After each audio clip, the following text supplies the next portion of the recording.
All right, so hopefully this tutorial didn't scare you away too much because now we're going to start moving into something called formulas and functions. And this is going to be a pretty intense piece. So what I'm going to do is break up these videos into little pieces or chunks.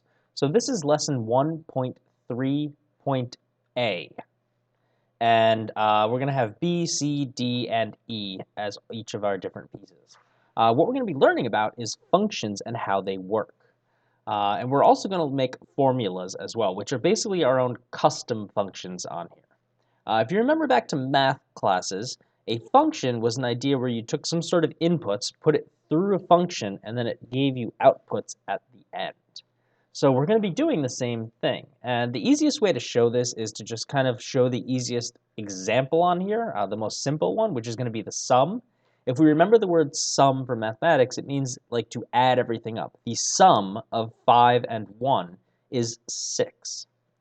So on the sum piece, what we can do is we can plug in a bunch of numbers. So let's throw a bunch of random ones in. 5, 8, 12, 54, 8, 35, and 17. How about? Just some randomly chosen numbers. And what I'd like to do is find the total of all of these, or the sum of them. Yeah, you can sit here with the calculator and do it, but what if I have, I don't know, 500 rows of data, or 500 cells worth of data, and I want it all to be added? And also, I'm going to be changing that data quite frequently. Do you want to sit there with the calculator and do all of that? Probably not. That would be a huge waste of time, especially knowing that a computer can take care of it for us. So what we're going to do, I'm just going to give a little tag at the bottom with the total, and below it is going to be the total of all of these numbers. So we're going to calculate that out. All right, and the easiest way to do this, there are several ways. We can actually go to insert and put in a function here, but that's a lot of stuff. I don't want to go through all of that just yet because we're just learning the basics. So what we can do though is we can say equals. Remember, equations have an equal sign in them? And then I put in sum, and then in parentheses, it's going to ask me to identify or put in each of these. So I want a 3, and then remember the colon, the two dots, tells us what it goes all the way through. So from this guy, this 5, all the way down through a 9. And you notice this even drew a little box around it. So that's pretty cool. When I close my parentheses and press enter, it calculates it out for me. And how can I test if it's actually calculating? Well, I can change this to 6, and it changes the total to 140. So this adjusts or adapts every time I change the numbers on here. So every time I adjust any of these, I can change exactly what the output looks like on this cell. Now, if I go into this and I remove it, there are some other ways this can be done. And I'd like to show you all the different ways and different tips and tricks on how to do it, just so you feel more comfortable, because everybody finds their own groove on how they kind of like create these formulas and functions and things like that. So I did originally put equals sum and then parentheses. Now I don't have to type it in. All I have to do if I want is just click a box and start dragging it, and Google Sheets automatically knows what I'm trying to talk about. So when I drag this through, it actually places the item inside the suggestion box so I can know exactly what I'm trying to piece together. And then when I just close the parentheses here, boom, same exact results. There's also an easier way, some might argue, so let me get rid of that whole cell. If I go to insert, like I showed you before, function, and I go into sum, and then I can just drag these boxes and boom. No, I need to click, let go, and then press enter. There we go. You don't want to click off to the side like I did. That was kind of silly. But there's a lot of ways to get each of these functions to happen or appear or work. So this little mini video is just going to cover some of the math values. So count A, we'll see exactly what that does. Count if, we could probably get an idea of what that probably does. Count blank, I think that one's pretty obvious. And we also have count unique, and I think we can also take a guess on what those do. But I'm going to give you kind of like a rundown of each one so you can see exactly how they work and exactly how this comes to fruition. All right, so the next one that we have is the count option. All right, so again, let's put in some stuff, but what I'm also going to do is put in some words, because the count function counts the number of numeric entries, so just the items that are numbers. A little weird, but it's pretty valuable when you get more into like advanced applications of Google Sheets and Excel, basically all spreadsheet technology. So I'm going to put 5. How about the word cat, dog, 17, 23, 99, and 404. All right, and count results I'm going to put in, and let's open this up a little bit. So just so we have kind of like a list of, or like a summary of what we're trying to see on here. So again, when I want to type in a piece of information on here, what I can do is equal sign, count, and then parentheses, I'm going to identify this entire set of data on here. All right, count B3 colon B9. That means B3 through B9, going all the way down the list. When I press enter, I get 5. Now this 5 is not to be confused with this guy up here. I'm actually going to replace that with a 7, just so we don't get confused or mix up the association with it. So I got 5 out of this. How did we get 5? Well, I see 1, 2, 3, 4, 5 different numbers on here.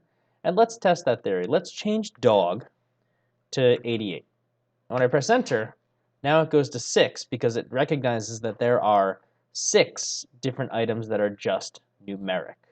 One of the reasons why people like to use this in Sheets is because sometimes you can put in things like numbers, but you can also put in something like, I'm sure you've seen before, n/a, not applicable. And what that basically means is like it doesn't apply to the situation. So you want to count the number of numbers that show up and not any other sort of text. Like if somebody typed in the word 3, that's not going to be something that we can play around with on this. And let's even go further. Let's find the sum of this with the word 3 on here. And we'll see if we run into any issues. So this is equals sum parentheses. And then I draw a box around all of these and close it. All right, that's a big number to compute. So what I'm going to do is change each of these to just 2. There we go, that's an easier number. So 2, 4, 6, 8, 10, 12. This 3 didn't get counted. So what we can say on here is we know that this is 7 different items, but only 6 of them are actually being counted. So when we go to look at analysis, we got to figure out where in our data there might be that type of issue. And maybe if we can try to fix it or do something to adjust the data to make things work properly.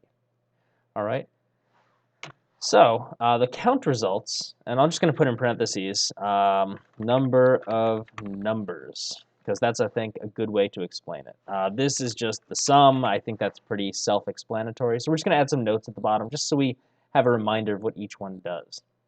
All right, so now we have count A. All right, well, why don't we put in some things? Dog, cat, 17, 42, giraffe, zebra, and 99. All right. Count A results. Again, I'm going to like tag it or add like a little description piece to it so we can see what it says. All right, and we're going to try this out. Count A. That's interesting. So equals parentheses. Count A. Oh, I didn't need this parentheses here. That was my mistake. Let me just rewind that back and start from scratch. Equals count A parentheses. And we're going to take from dog all the way to 99. And I'm going to close the parentheses and press enter. We got 7. 1, 2, 3, 4, 5, 6, 7 items. Okay, cool. So this counts the number of items that are listed. What if one of these is blank? What if I delete this cat cell? It goes down to 6. So now this is interesting because count and count A kind of seem like we can work with those together. All right, because if I have the count results, the number of numeric items, but then also below it, I put equals count A parentheses, each of these. Now we can look at these two numbers. Well, there's 6 items that are numeric out of a total of 7 items. One of these is not numeric, or it's not a number that we can do math with. So maybe that could be a nice way for us to add like some sort of tool or a checking system. We're dealing with 600 rows of data. You don't want to sit there and just scroll through all of it and figure out what the problem might be, any of that stuff. So what you can do is actually run these two as kind of like a check to be like, 6 items are numbers, but there's 7 items total. Something's weird with this data and I need to fix it and figure it out. So it's kind of a neat thing that we can do to, do like a check on these items. So this is number of items. All right. I think we can move to the next one. We have count if. So again, let's go to add these items. Let's just stick to, I'm just going to stick to animals. So we have dog, cat, zebra, giraffe, and let's add a bird to the list. So these are just a list of animals. And let's also add, I don't know, one more thing. Let's add another dog to this, because why not? All right, so we have each of these items. These are different animals in a group of text, or a group of spreadsheet data. All right, and this is going to be count if results. And I'm just going to open this up a little bit more. Okay, so our count if results. What count if allows us to do is it will allow us to specify specifically if we're looking for something, and it will count it. So right here, I'm going to put in equals count if. All right, I put in my parentheses, and I'm still going to identify which items I want to be analyzed, so D3 through D9.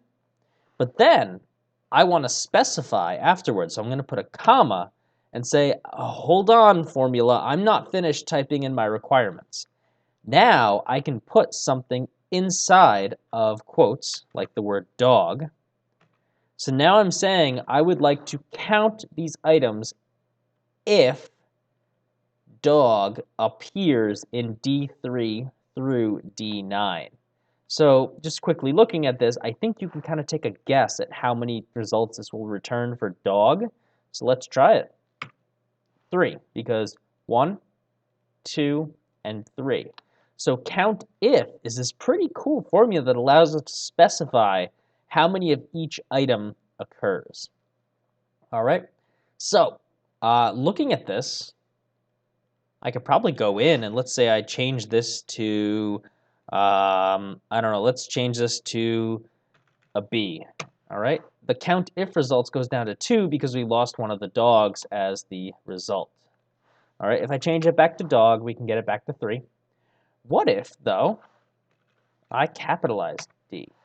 All right, that still seems to work as well. So it doesn't look like this is too picky with things, if we capitalize or things like that.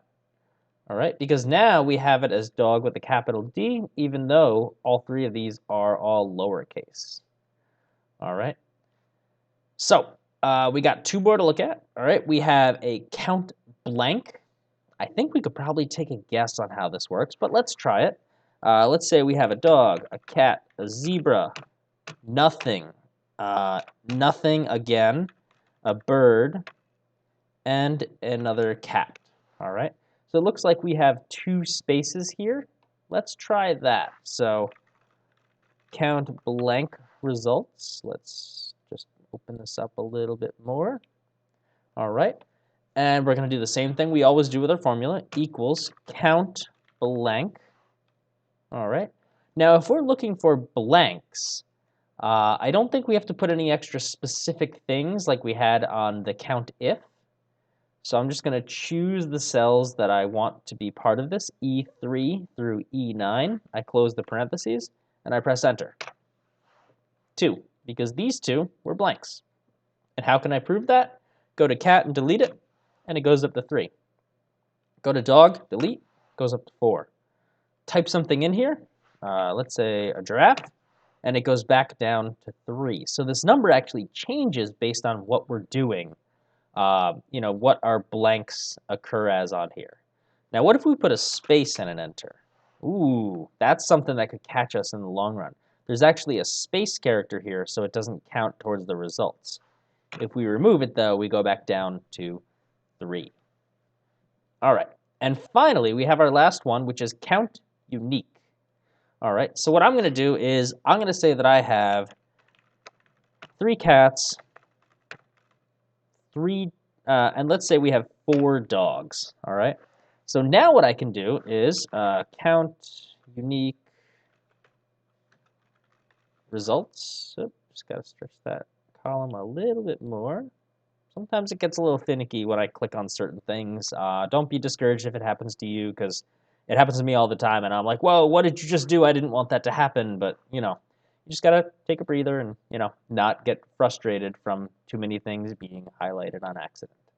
But anyway, count unique results. All right, so again, equals count unique parentheses, and we're going to highlight all of these. Now, how many unique items do we have here? We have cats and dogs. So my suspicion is we should get 2 items on here. Let's try. All right, we did get 2 because that's the number of unique items within our group. If all of a sudden I change this cat to, let's say, a giraffe, it all of a sudden moves up to 3 results. Interesting. I mean, it's 1, 2, and then 3 different types. Even if I go into dog and change it to cat, it doesn't change anything because there's only 3 different animals in here. All right. Now let's again try to experiment. Let's try dog with all capitals. Ooh, that moves it up to 4. So capitalization will be a very large piece on here that we want to be mindful of. All right. So I think we pretty much covered the main ideas for just the mathematics functions. Now, if you look on insert function, there is a very large amount of functions in here. I am not going to be giving you all of these functions to learn or memorize. However, there are a few things that we should look into. But also, don't be afraid to look through on these, and take a look and see what exactly is on here. There's a lot of things. You can even include images as functions. That's really interesting. All right, imaginary. Do you remember like imaginary numbers? The letter I. There's even a formula for that. That's pretty cool. All right, let's see what else we have. Just looking through to see if anything pops out. Is formula. You can even look to see if certain cells are formulas. You could check even if it's even, is even. I would hope that there's an is odd. Yep. So you can even look to see if things are even or odd. There are so many things here. It's just, you could be here for months and months trying out all of these different things. Power, the price of things, price discount. There's a lot of things going on here that I even look at this and I'm like, I don't even know what half that stuff is. Because, you can't memorize every single one of these things. Round is pretty cool, so that's also a pretty neat item. Round down and round up, those seem pretty neat as well. All right, let's see if there's just anything else that looks interesting. Sum if, so you can actually make requirements on if statements. We can probably just play around with that and figure out how it works. Sum product, the sum of products of elements in 2 arrays. There's some really weird, wild, and wacky stuff going on. There's even like time. You can convert it into different time values, convert things to dates, to dollars, to percents. There's so many things on here, and we're not even scratching the surface with each of these. And that's why I'm making 4 videos about this, because there's just so much to look into. Sorry, 5 videos. We have math. We have some other ones we want to look at. We're going to look at the next one as logic, so if statements, and, or, and not. We're going to look at some statistical things like, finding the average or the mean or the mode or median. Those are all different things we can also play around with. That's where we're going to look at rounding a little bit. All right, we can also look at ways that we can work with text as well. So we can fuse pieces of text together. We can grab only a certain number of characters, like the first 3 letters or the last 3 letters. We can find things. We can see exactly how many letters each of our words has. There's a lot of stuff that we can do. And then finally, we're going to be looking at custom formulas, where let's say that there's a formula that doesn't work for you on here, like there's not a specific one that's provided by Google Sheets or Microsoft Excel or any sort of spreadsheet. We can say, you know what, I'm going to build my own. I'm going to make my own formula, my own equation, and that's going to solve my problem. All right. So try all of these out. Don't be afraid to play around with them. Make sure you get a good understanding of them. And then afterwards, we will be moving on to 1.3b, which covers logic. I'll see you guys soon.